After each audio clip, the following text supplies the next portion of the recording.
आम समस्तंकर आराध्य देवता होउछंती महाप्रभु श्री जगन्नाथ।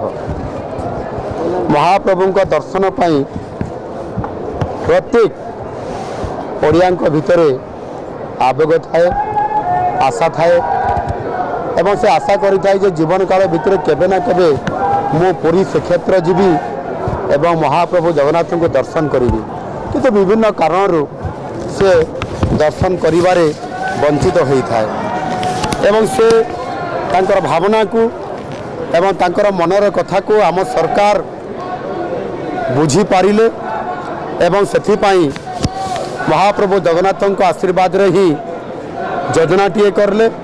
आउ से योजनार ना होची श्री जगन्नाथ दर्शन। श्री जगन्नाथ दर्शन ये योजना माध्यम रे भक्तटीए बा साधारण गरीब लोकटीए महाप्रभु को दर्शन करिवार सुविधा पाइब। आउ सेथिपाई आज ए नवरंगपुर जिल्लारू यार लॉन्चिंग करागला, शुभारंभ करागला। यह निश्चित भाव में ये नवरंगपुर जिलावासी जो माने आशा करुथिले ए अंचल महाप्रभु दर्शन करिया पई तार समस्त प्रकार सुविधा से पाई परिबे। यह सहित मध्य आज सम्बलपुर जिल्लारू ब्रह्मपुर एवं भद्रक एवं बारिपदारू मध्य ये सुविधा मध्य समाने पाइबा पई जाउछंती।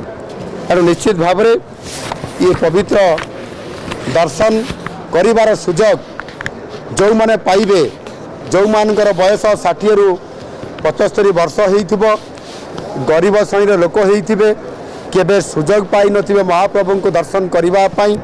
आ सेई माने निश्चित भाव में महाप्रभु का दर्शन करिकरी करुणा लाभ पाइबे। आ सेथिपाई ये कार्यक्रम चलित वर्ष 5000 लोक बा भक्त जीवे एवं यह को आगामी दिन मानकर आगामी 4 वर्ष भितर 1 लाख रु अधिक भक्त दर्शन करिवार ये सुजोग एवं ये प्रकार योजना आम सरकार रखिछंती। आगामी दिन में मध्य लोकंकर भावना को लेकर ये कार्यक्रम निश्चित भाव में या व्यापक मध्य करा जिवो।